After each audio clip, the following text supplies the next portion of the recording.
Wat doen jy wanneer jou werksomgewing jou begin breek? Is daar 'n manier om sterk te bly, om God steeds te eer? Welkom, dis tyd vir Waagmoed en Lewe. Ek is Marina Meiburg.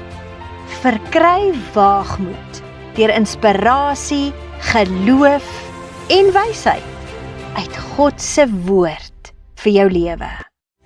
Goeiedag liewe luisteraar en welkom by Waagmoed en Lewe. Kom sit gou hier by my. Ek wil vandag sommer net reguit en lekker met jou gesels. Jy weet, party dae is werk nie moeilik oor werk self nie. Dis moeilik oor mense. Dit kan 'n baas wees, 'n bestuurder, 'n spanleier, of dalk selfs net daardie een kollega wat altyd spanning veroorsaak. En dalk sit jy nou en dink, ag, ek kan net nie loop nie. Ek het regtig hierdie werk so nodig. Nou dan wil ek vandag vir jou sê, God sien jou, juis daar waar jy is.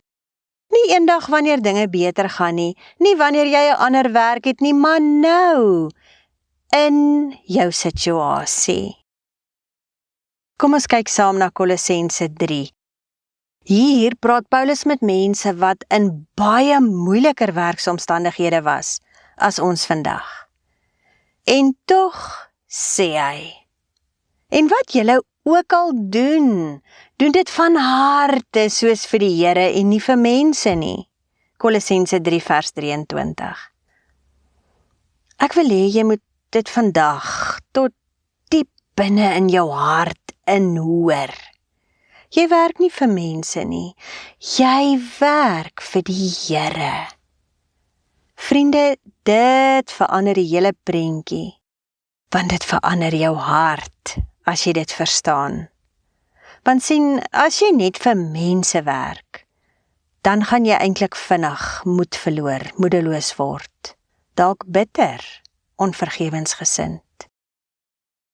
Maar as jy vir God werk, dan kry jou werk 'n baie hoër doel.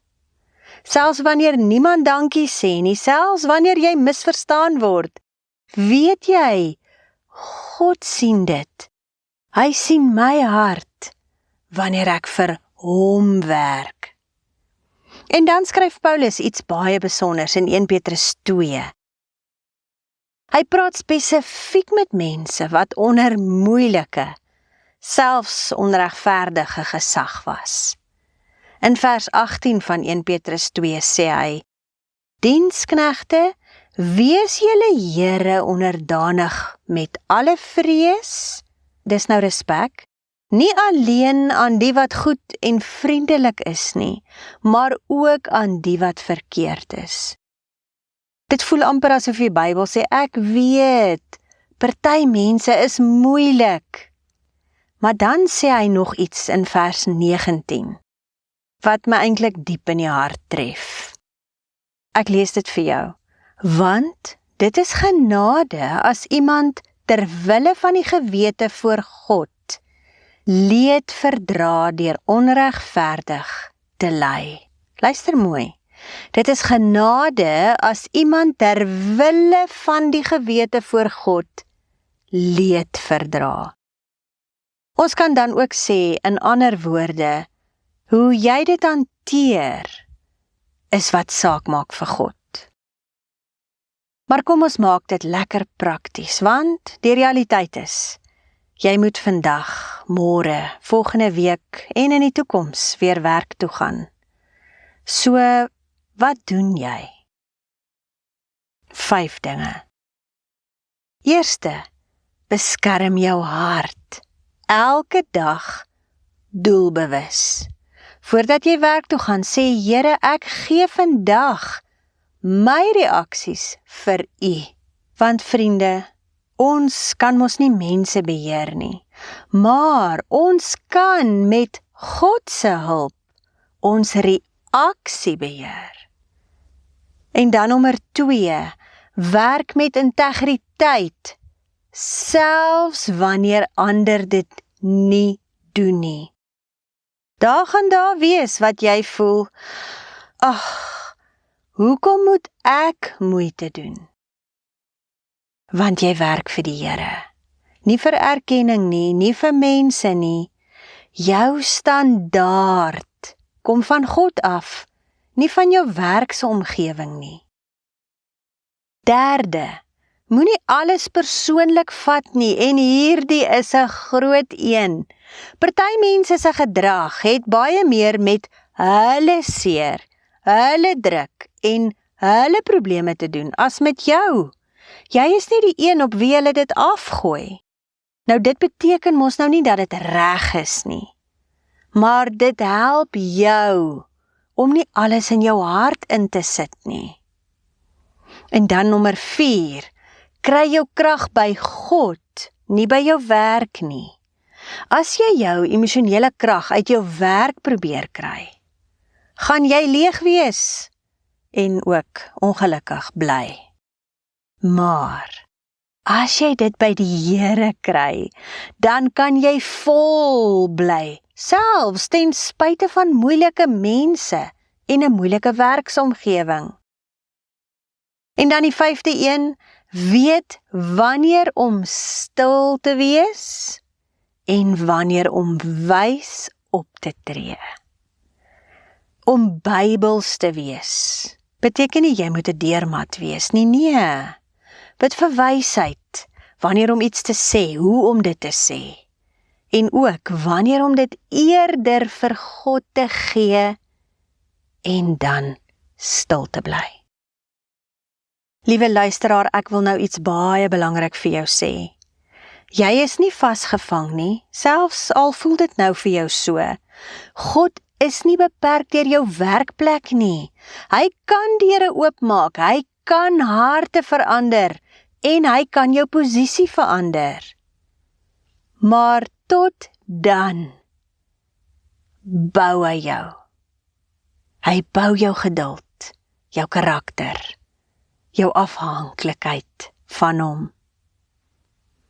En eendag gaan jy terugkyk en sê, Here, dit was moeilik, maar U het my daardeur gedra, my gevorm, my ontwikkel en my laat groei. So as jy vandag moeg is, emosioneel moeg, miskien selfs moedeloos. Vriend, hou aan. Nie in jou eie krag nie, maar in God se. Jy hoef nie perfek te reageer nie. Jy moet net getrou bly. Kom ons sluit af. Onthou, moenie dat mense jou vrede steel nie. Jou vrede is nie in hulle hande nie. Dit is in God se hande. En hy hou jou vas. Selfs daar by die werk. So moenie bekommerd wees nie. Hy is by jou. Kom ons bid saam. Here, dankie dat U elke luisteraar sien. Elke moeilike situasie, elke spanning by die werk. Gee vir elkeen vandag nuwe krag, nuwe vrede en nuwe perspektief. En help hulle asseblief om U te eer, selfs in moeilike omstandighede en met moeilike mense in moeilike oomblikke.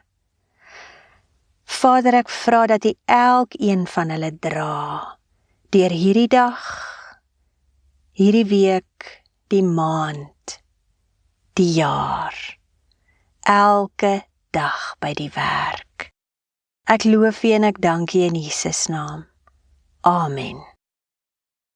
Vriende, as hierdie vir jou iets beteken het, vra ek, deel dit met iemand anders, wat regtig vandag bemoediging nodig het.